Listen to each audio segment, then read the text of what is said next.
నమస్కారం అండి. ముందుగా అందరికీ నూతన సంవత్సర శుభాకాంక్షలు. ఈ సంక్రాంతి మన తెలుగు వారందరికీ కూడా చాలా పెద్ద పండుగ. ఈ సంవత్సరం అది డబుల్ అవుతుంది. ఎందుకనంటే 9 సంవత్సరాల తర్వాత మెగాస్టార్ చిరంజీవి గారు మళ్ళీ సినిమా చేయటం, అది సంక్రాంతికి రిలీజ్ అవటం అందరికీ చాలా సంతోషకరమైన విషయం. అందరిలాగే నేను కూడా చాలా ఆతృతగా ఈ రిలీజ్ డేట్ కోసం ఎదురు చూస్తున్నాను.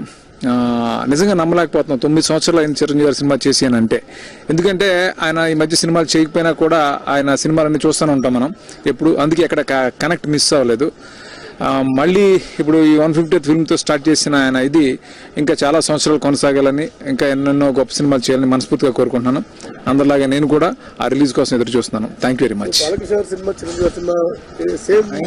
చిరంజీవి గారి స్టిల్స్ కానీ అవన్నీ చూస్తుంటే ఎక్కడ కూడా ఆయన గ్యాంగ్ లీడర్ టైంలో ఎలాగ ఉన్నారు అలాగే ఉన్నారు. నేను వినదాన్ని బట్టి డాన్సులు కూడా ఎక్స్ట్రాడినరీగా చేశారని చెప్తున్నారు.